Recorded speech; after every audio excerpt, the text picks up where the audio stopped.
We met at a 4th of July barbecue, the kind where everything feels like a movie. She wore this sundress, yellow with little white flowers, and her laugh was loud enough to turn heads. She could make even the most boring topic sound fascinating. That day, we sat on the same picnic blanket, and by the time the fireworks started, I was hooked. Our marriage wasn't perfect, but it was ours. We built a life together. House, dog, weekend trips, the whole suburban dream. Jessica was my anchor when work got too stressful, my partner during long nights spent binging Netflix, and the person who could always make me laugh, even when I didn't want to. But over the last year, something shifted. She started staying late at work more often. Always meetings, always deadlines. Her phone, once casually left on the counter, now seemed glued to her hand or stashed away like a guarded secret. Our conversations grew shorter, less meaningful. Little things added up. Missed date nights, excuses for canceled plans, that faint perfume scent on her clothes I didn't recognize. I told myself it was just a phase. Relationships ebb and flow, right? Except this ebb felt endless. The final straw came one night when I walked into the living room and found her laughing, really laughing, at something on her phone. I hadn't seen her laugh like that in months. When I asked what was so funny, she locked the screen and shrugged, saying, "Just a meme. A meme doesn't make you glow like that." Something was wrong, but I wasn't ready to admit what it was, not to her, and definitely not to myself. The moment it all began to unravel wasn't dramatic. There were no screaming fights or secretive whispers behind closed doors. It was a message, just one, small, accidental slip. It happened on a Wednesday night. Jessica was in the shower, and I was on the couch half watching a rerun of Parks and Recreation. Her phone buzzed on the coffee table, lighting up the room in the dim glow of the TV. Normally, I'd ignore it. But this time, the screen caught my eye. "Can't wait for Friday night face-blowing a kiss." I froze. The sender's name was saved as Chris. Work? My stomach dropped. Work? Since when did work send messages like that? I stared at the screen, willing the message to disappear, to rewrite itself, to be a misunderstanding. But it stayed there, bold and damning, until the screen dimmed again. A million thoughts ran through my head. Should I open it? Would she know? Was I just being paranoid? But then, I remembered something Jessica always said when we watched those cheesy detective shows. If you don't have anything to hide, you don't need to be so secretive. My hands were shaking as I unlocked her phone. Her password hadn't changed, a small mercy in a moment where everything else felt like betrayal. The message was part of a thread, and what I saw hit me like a freight train. Chris wasn't just some coworker. He was her coworker. And apparently, he was the coworker she spent late nights with, the coworker who sent winking emojis and called her babe, the coworker she had plans with this Friday while telling me she'd be at a work seminar. "Last night was amazing. You looked incredible," read one text from earlier in the week. "I couldn't stop thinking about you today," she'd replied, followed by a heart emoji. The air felt heavy, like the weight of those words was physically pressing down on my chest. My vision blurred. My ears started ringing. How long had this been going on? How could I have missed it? I'd been so blind, so stupid. Jessica's voice snapped me out of it. "Hey, babe, can you grab me a towel?" she called from the bathroom. I shoved her phone back onto the table and forced myself to breathe. My hands felt clammy as I grabbed a towel and handed it to her through the door, mumbling something about needing to step outside for some air. She didn't suspect a thing. I spent the rest of the night sitting in my truck, staring at the glow of the porch light, trying to process what I just discovered. Anger came first, red-hot and blinding. Then sadness, like a wave threatening to drag me under. But the worst part? The worst part was the humiliation, the creeping, insidious thought that everyone but me had seen this coming. For the first time in my marriage, I felt like I didn't know Jessica at all. I didn't sleep that night. The next morning, she kissed me on the cheek and headed out, claiming she was off to work early for another meeting. I nodded, watching her leave, my heart pounding. I didn't confront her. Not yet, because deep down, I knew. If she could lie to me so easily, she wouldn't tell me the truth. Not unless I forced her hand. I needed a plan. The thing about betrayal is that it turns your brain into a battlefield. One half of me wanted to believe it was a misunderstanding.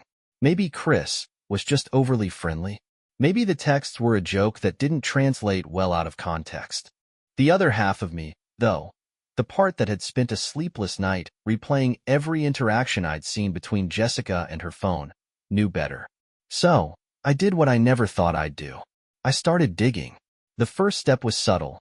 I checked our shared credit card statements. It was easy enough. We used the same account for most purchases. At first glance, nothing seemed off: groceries, gas, the occasional coffee shop charge. But then I saw it. A charge for dinner at La Vina, a fancy little bistro downtown. Jessica hated La Vina. Too pretentious, she'd said. Too loud. So why was she there on a Tuesday night? And why hadn't she mentioned it? Next, I checked the calendar app we shared to coordinate our schedules. Nothing about a dinner. Nothing about a late meeting or any work-related plans that night at all. My chest tightened as the pieces began falling into place. Still, I needed more. I remembered Jessica's laptop sitting on the kitchen counter. She used it for everything: emails, spreadsheets, browsing Pinterest boards for home decor ideas she never acted on. I waited until she was in the shower again before cracking it open. Her email was logged in, wide open, practically begging me to look. And there it was, confirmation, in the form of a series of messages between her and Chris. Chris, you're way too good at pretending nothing's going on. I was dying not being able to touch you during that meeting today. Jessica, patience, babe. Friday will be worth it. Chris, I'm holding you to that. Don't make me wait too long, or I might lose my mind. Jessica, oh, I like the sound of that. I shut the laptop so hard it almost slammed. My pulse was pounding in my ears, my hands trembling. There was no misunderstanding this time. No excuse, no plausible deniability. She was lying to me, and she was doing it with the kind of confidence that made me sick. But I wasn't ready to confront her.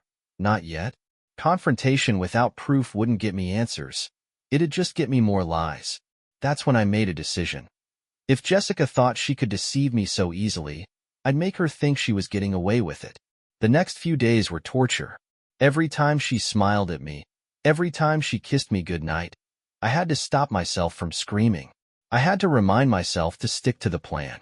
I played the perfect husband, asking about her day, listening to her stories about work, nodding along like nothing was wrong.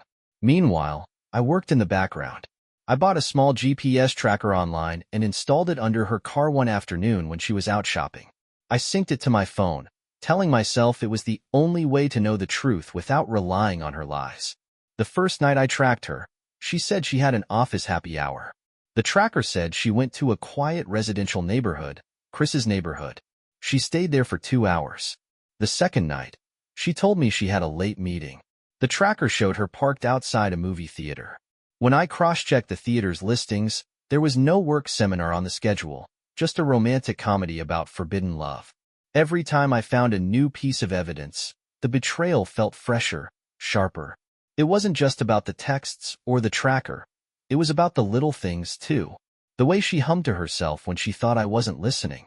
The way she smiled when she read her phone, oblivious to the fact that I was watching her. By the end of the week, I had enough. Enough texts, enough tracking logs, enough time spent pretending I didn't know. And yet, I still couldn't confront her. Not directly, at least. I needed a way to confront her that left no room for deflection, no way to twist the narrative. I needed her to feel the weight of her lies, the way they'd crushed me. And that's when I had the idea. Friday night arrived like a storm cloud. Jessica had spent the afternoon flitting around the house, getting ready for her so-called work event. She was in a chipper mood, humming as she curled her hair and put on makeup. She wore a navy blue dress I hadn't seen before, something elegant and fitted, the kind of thing she used to wear for me. "Don't wait up," she said, giving me a quick kiss on the cheek as she grabbed her clutch and headed for the door. I smiled, but inside, I was seething. I knew where she was going, and I knew who she'd be with. The GPS tracker buzzed to life as soon as her car pulled out of the driveway. I waited a few minutes before grabbing my keys and following at a distance, my hands gripping the steering wheel so hard my knuckles turned white. The tracker led me to a downtown hotel, the kind with valet parking and overpriced cocktails in the lobby. I parked a block away, my heart pounding, and watched as Jessica got out of her car. She didn't look around, didn't hesitate. She walked through the revolving doors like she owned the place. A minute later, a man followed her inside. Chris. I recognized him from a company picnic Jessica had dragged me to last summer. He was taller than me, with the kind of smug, punchable face you don't forget. They didn't check in at the front desk, which meant they already had a room.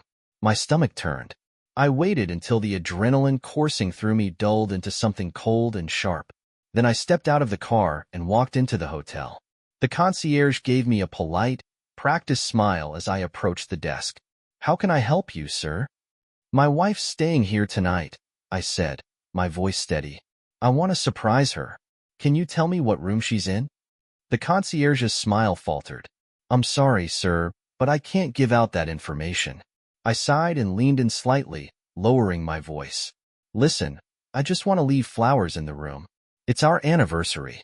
Her name's Jessica Turner." She hesitated. I could see the gears turning in her head. Eventually, she nodded and typed something into her computer. "Room 418, she said softly. I thanked her, my heart racing as I stepped into the elevator. When I reached the door to room 418, I paused. My hand hovered over the doorknob, a dozen emotions warring for control. Anger, sadness, humiliation, rage. I knocked. Footsteps approached, and the door opened just a crack. Chris's face appeared, his eyes widening in surprise. "Can I help you?" he asked, his tone defensive. "Yeah," I said, pushing the door open before he could stop me. "You can tell me why you are making love to my wife." Jessica was sitting on the edge of the bed, her shoes off, her face pale as she froze mid-laugh.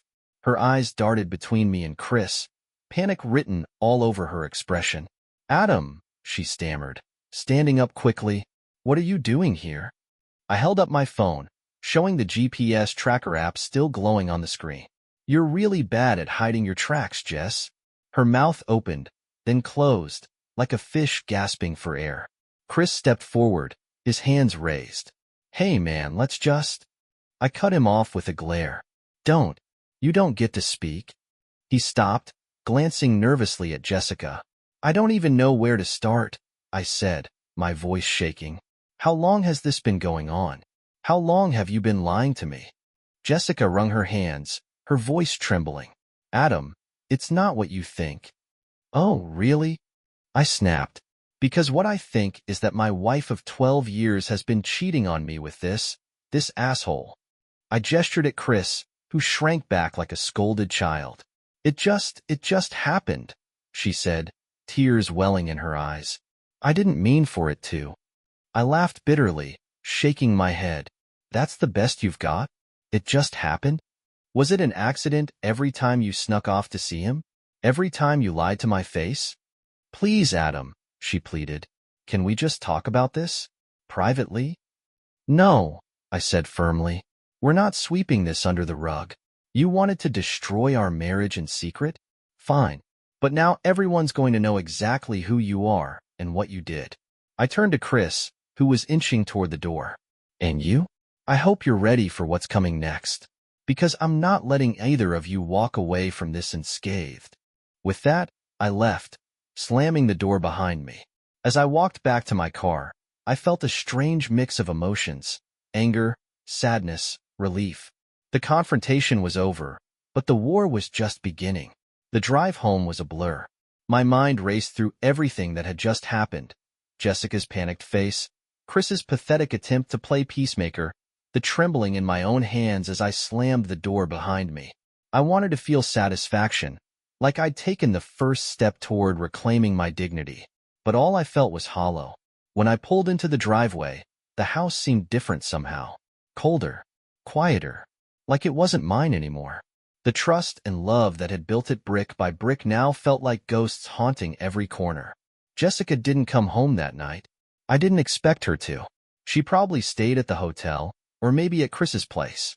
Either way, it didn't matter. My phone buzzed a few times, calls and texts from her, all ignored. I wasn't ready to hear her excuses. Instead, I spent the night going over my plan.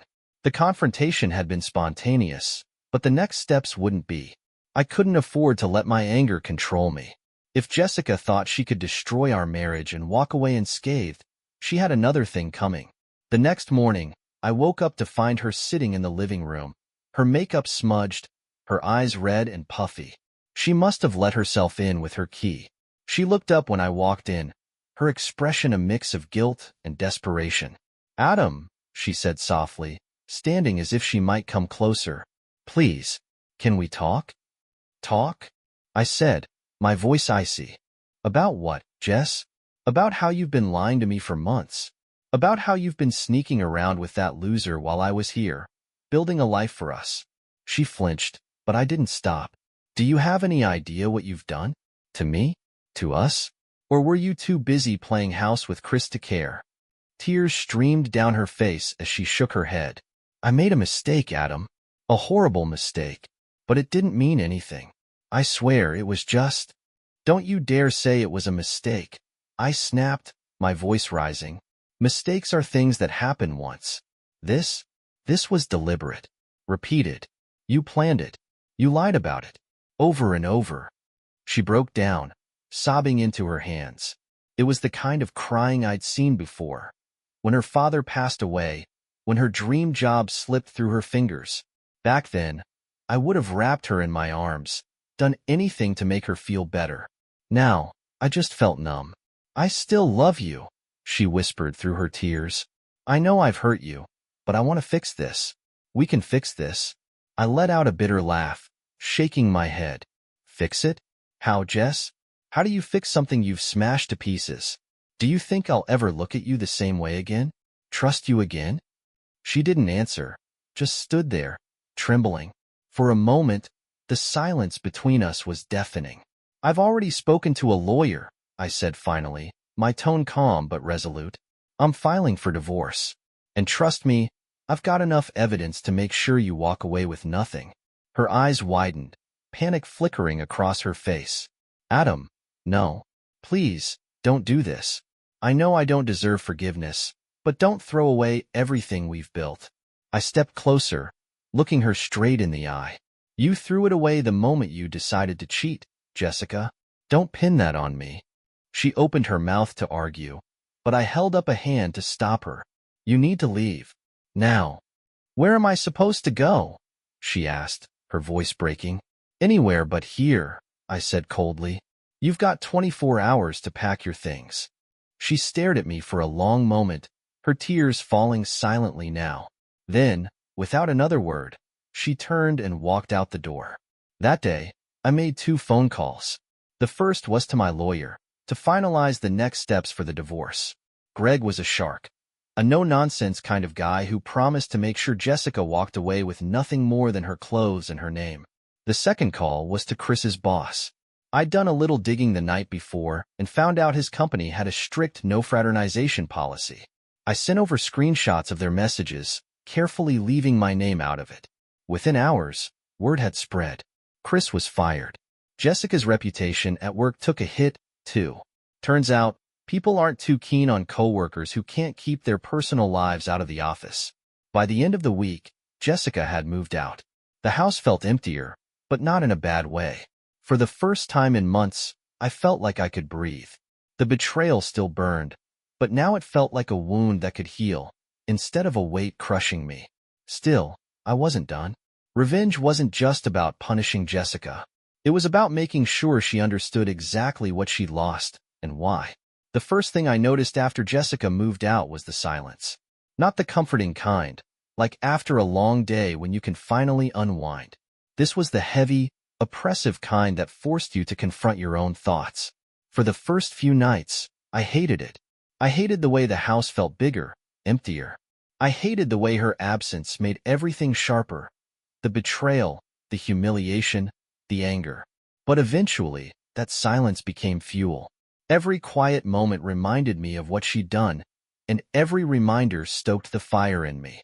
I wasn't just going to let her walk away from this. I wasn't going to let Chris escape either. The first blow came the following Monday. Jessica worked at a nonprofit, a position she loved because it made her feel like she was making a difference. That was about to change. I sent an anonymous email to her supervisor. Attached were screenshots of her texts with Chris, timestamps neatly correlating to when she claimed to be working late. I knew the organization prided itself on professionalism and integrity, and I also knew they wouldn't take kindly to this kind of scandal. By Wednesday, Jessica called me. I didn't answer, but her voicemail was telling. Shaky, panicked, and full of pleas. Adam, please call me. They put me on leave. Someone sent them stuff. They think I've been, God. I don't know what they think. I need to talk to you. I didn't call her back. She needed to feel what it was like to be blindsided, to have her life pulled out from under her without warning. Next, I turned my focus to Chris. Getting him fired was satisfying, but it wasn't enough.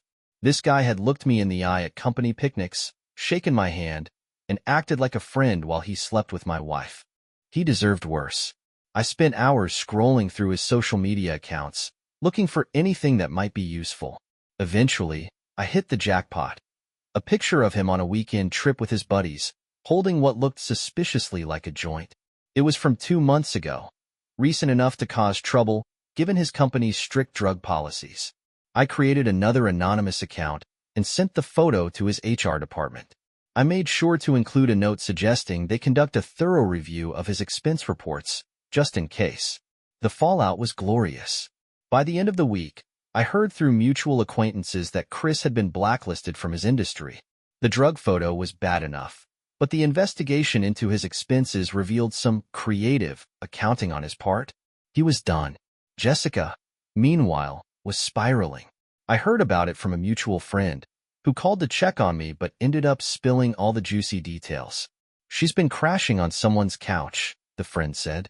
She's trying to get her job back, but it's not looking good. And Chris? He's ghosted her. She's a mess. Good, I thought. She deserved it. One evening, about 2 weeks after she left, Jessica showed up at the house unannounced. I opened the door to find her standing there, clutching a tote bag and looking like she hadn't slept in days. Adam, she said, her voice cracking. Can we talk? Please. I crossed my arms, blocking the doorway. What's there to talk about? She looked down, fiddling with the strap of her bag. I know I don't have the right to ask for anything, but I don't know what to do. I've lost everything. My job, my reputation. Chris is gone, and I don't even have a place to stay. I stared at her, my chest tightening with a mix of satisfaction and something I couldn't quite name. Pity, maybe. She was a shell of the woman I'd married. Broken, desperate, and lost. You should have thought about that before you threw everything away, I said, my voice cold. I made a mistake, she whispered, tears spilling down her cheeks. I know that now. I was stupid and selfish, and I hate myself for it. But Adam, I still love you. I always have. Can't we just start over? Her words hung in the air like a cruel joke. Start over? After everything she'd done? I stepped back, shaking my head. No, Jessica, we can't. You killed this marriage the moment you chose him over me. There's no coming back from that. She broke down, sobbing in the doorway. For a moment, I almost reached out to her, the way I used to when she cried. But then I remembered the texts, the lies, the nights she spent with Chris while I sat at home, clueless. Goodbye, Jessica, I said and closed the door. For the first time since the discovery, I felt free. She was out of my life, and I had control again. But I wasn't done. There was still one more step to ensure she'd never forget the consequences of her choices. The door clicked shut behind Jessica, muffling the sound of her sobs. I leaned against it, staring at the ceiling, willing my emotions to stay buried. She wanted to start over. Start over? As if her betrayal could just be wiped clean with a few tears and a half-hearted apology. It wasn't going to happen. Not in this lifetime. But there was still one last loose end to tie up. I needed to make sure she couldn't try to claw her way back into my life, or anyone else's, for that matter. This wasn't just about closure. It was about ensuring she understood that actions have consequences. That night, I sat at my desk and compiled the final piece of the plan. Over the past few weeks, I'd collected every text, every suspicious bank charge, every damning photograph. Now, I organized it all into a single, devastating document, a timeline of her betrayal. It wasn't enough to hurt her socially or professionally. I wanted her to see the betrayal as I had, to feel the weight of every lie, every stolen moment, every time she smiled at me while she was sneaking around with Chris. Once the document was finished, I printed it, bound it neatly, and slid it into an envelope. On the front, I wrote in bold, deliberate letters, "For Jessica," a chronicle of her choices. The next morning, I dropped it off at the post office with no return address. I didn't need to be there when she opened it. I didn't need to see her reaction. The words and evidence would do the talking for me. But I didn't stop there. I also sent a copy to her mother. Not because I wanted to drag her family into it, but because her mom deserved to know the truth. Jessica had always painted me as the overworking husband who didn't pay enough attention, while she was the doting wife who sacrificed so much. If she ever tried to spin that story again, her mother would have the facts to counter it. The fallout came quicker than I expected. That weekend, I got a text from an unknown number. It was Jessica. "You sent this to my mom? What is wrong with you?" I didn't reply. I didn't need to.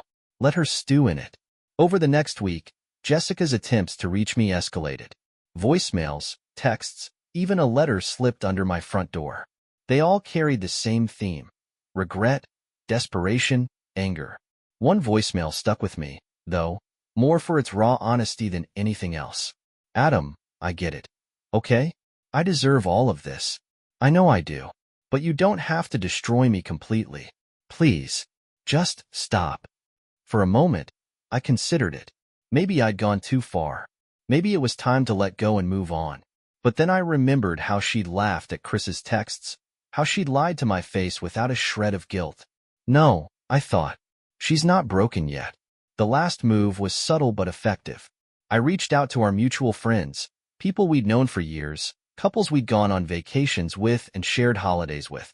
I didn't frame it as gossip. I didn't need to. I just told the truth. "I think you should know what really happened," I'd say, then let the evidence speak for itself. By the time I was done, Jessica's social circle was a shadow of what it had been. Friends stopped inviting her to gatherings. People unfollowed her on social media. She wasn't just dealing with the end of our marriage. She was dealing with the isolation that came with being exposed. The days turned into weeks, and the fire in me began to cool. Jessica's messages stopped, and the house felt less like a battlefield and more like a sanctuary. I'd done what I set out to do. She couldn't come back from this, not in my life, and not in the ways that mattered most to her. But as the dust settled, I began to feel something else creeping in: exhaustion. Revenge is intoxicating, but it's also draining. I'd spent so much energy tearing her down that I hadn't thought about what came next for me. One evening, I found myself scrolling through old photos on my phone, pictures of Jessica and me from happier times, on vacations, at birthdays, in the small, quiet moments that once made up our life. For the first time, I didn't feel anger looking at them. I felt something closer to grief. I realized then that no amount of revenge could fill the void her betrayal had left. Destroying her didn't rebuild me. It just left a different kind of emptiness. The next day, I boxed up the last of her belongings and dropped them off at a charity shop. The house felt lighter after that, like I'd finally exorcised the last of the ghosts. I wasn't ready to forgive her. Maybe I never would be. But I was ready to stop letting her betrayal define me. It was time to focus on rebuilding myself, my life, my future. In the weeks that followed, life settled into a strange rhythm. The house felt different, quieter, yes, but also cleaner, more mine. Jessica's betrayal had left scars, but every small step I took toward reclaiming my life felt like stitching those wounds back together. I started with the little things. The first was repainting the living room. Jessica had insisted on this pale blue color when we moved in, something she called serene. I hated it. So, I picked up a few cans of deep green paint and spent an entire Saturday covering every inch of those walls. By the time I was done, my arms ached and my clothes were ruined, but the room felt like a reflection of who I was now, darker, but solid. Next, I reconnected with people I'd let slip away. During my marriage, I've been so focused on Jessica and our life together that I drifted from old friends. One evening, I scrolled through my contacts and sent a simple message to a college buddy I hadn't spoken to in years. "Hey, Mike. Long time. No talk. Let's grab a drink soon. His reply came almost instantly. Hell yes. Tomorrow night? That night at the bar, sitting across from someone who didn't know the whole mess of my recent life, I felt a flicker of something I hadn't felt in months. Normalcy. We laughed about old times, caught up on work, and didn't talk about Jessica or the divorce at all. For a few hours, it was like the storm had never happened. But the most significant change came a few weeks later, on an ordinary Sunday afternoon. I was walking through the park, sipping coffee and enjoying the crisp autumn air, when I spotted a familiar face. Rachel. She was a friend from college, a firecracker of a woman with wild red hair and a laugh that could fill a room. We'd lost touch after graduation, but there she was, sitting on a bench, reading a book. Rachel? I said, stopping in my tracks. She looked up, squinting against the sun, and then her face lit up. Adam Turner. Is that really you? We ended up walking through the park together, catching up on the years we'd missed. Rachel had just moved back to town after a bad breakup, and she was trying to rebuild her life, too. There was an ease to our conversation that felt safe. Like I didn't have to pretend to be okay because she understood. Before we parted ways, she gave me her number. We should do this again, she said with a warm smile. And for the first time in a long time, I wanted to. Rebuilding wasn't linear. Some days, I felt like I was finally moving forward. Other days, I'd wake up to the sound of rain against the window and feel the weight of everything again. The memories didn't disappear. They just softened, like old photographs left out in the sun. One particularly hard night, I found myself scrolling through the document I'd sent Jessica, the chronicle of her choices. I hadn't opened it since the day I compiled it. Reading through it now, I felt a strange mix of satisfaction and sadness. I'd achieved what I wanted. I'd made her face what she'd done. But looking at it now, I realized I didn't need it anymore. It was a relic of a version of me I was leaving behind. I deleted the file. Over time, Rachel and I started seeing more of each other. Coffee turned into dinners, which turned into long phone calls that stretched late into the night. It wasn't a whirlwind romance. It was something quieter, steadier. We were both cautious, both a little broken. But in a way, that made it easier to trust each other. One evening, as we sat on my newly repainted couch, Rachel looked around the living room and smiled. "You've got good taste," she said, her fingers tracing the edge of a throw pillow. "I didn't pick most of this stuff," I admitted. "Jessica did." Rachel's expression softened, but she didn't press. Instead, she said, "Well, the green was a good call. It suits you." As the months went on, I found myself thinking about Jessica less and less. The bitterness faded, replaced by a kind of quiet resolve. She'd been a part of my life, and she'd hurt me in ways I never imagined possible. But she didn't define me. Not anymore. Rebuilding wasn't just about painting walls or deleting files. It was about rediscovering who I was, outside of her, outside of us. And for the first time in a long time, I felt like I was finding that person again. Healing is strange. You don't wake up one day and just feel better. It comes in pieces, in moments that catch you off guard. Like the way sunlight filters through the curtains after a storm.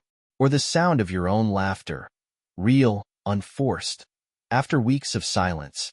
That's what life was starting to feel like.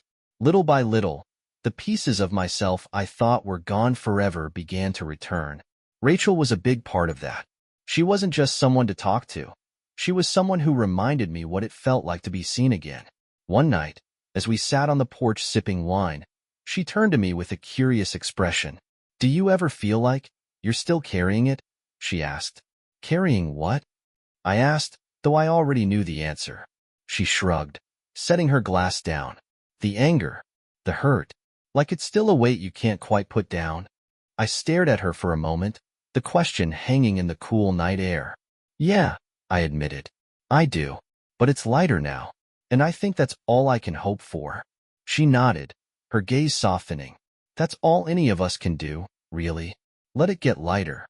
Over the next few months, Rachel and I found a rhythm. We weren't rushing into anything, which was a relief for both of us. There was no pressure to define what we were or where we were going. Instead, we focused on enjoying the moments we had. One afternoon, We went hiking on a trail outside the city. The path wound through dense woods, the kind of place where the world feels quiet, like it's holding its breath. As we reached the summit, the trees parted, revealing a sprawling view of the valley below. Beautiful, isn't it? Rachel said, leaning against a rock. Yeah, I said, though I wasn't looking at the view. I was looking at her. Jessica's shadow still lingered, but it felt less oppressive. She reached out once more, a long, rambling email apologizing again, asking for forgiveness and telling me she hoped I was happy. I stared at the email for a long time before finally clicking delete. I didn't feel anger reading her words. I didn't feel much of anything. It was over. Really, truly over. One evening, Rachel and I were cooking dinner together. Something simple, pasta and garlic bread. She was stirring the sauce while I grated cheese, and she suddenly said, "You're smiling." "Am I?" I asked, surprised. "Yeah," she said, her own smile creeping in. "You've been doing that a lot lately." I hadn't realized it, but she was right. The heaviness I'd carried for so long was lifting, leaving room for something lighter, something brighter. A few weeks later, I decided to take one last step. The house, for all its renovations and repainted walls, still held memories I couldn't quite shake. It was time to move on. Rachel helped me pack, her presence turning what could have been a painful process into something almost fun. We laughed as we uncovered old college photos, groaned at the boxes of junk I'd forgotten about, and celebrated when we finally got the last box taped shut. "You're really doing it," she said as we stood in the empty living room, the echo of our voices filling the space. "Yeah," I said, looking around. "It's time." The new place was smaller, cozier. It didn't have the same sprawling backyard or the fancy crown molding Jessica had insisted on, but it felt right. It felt like a fresh start. Rachel helped me hang the first picture on the wall, a photo of the valley from our hike. It wasn't much, but it was a symbol of where I'd been and where I was going. Life wasn't perfect, but it didn't need to be. I was learning to be okay with the cracks, the scars, the pieces that didn't quite fit together anymore, because they were mine. And for the first time in a long time, I felt whole.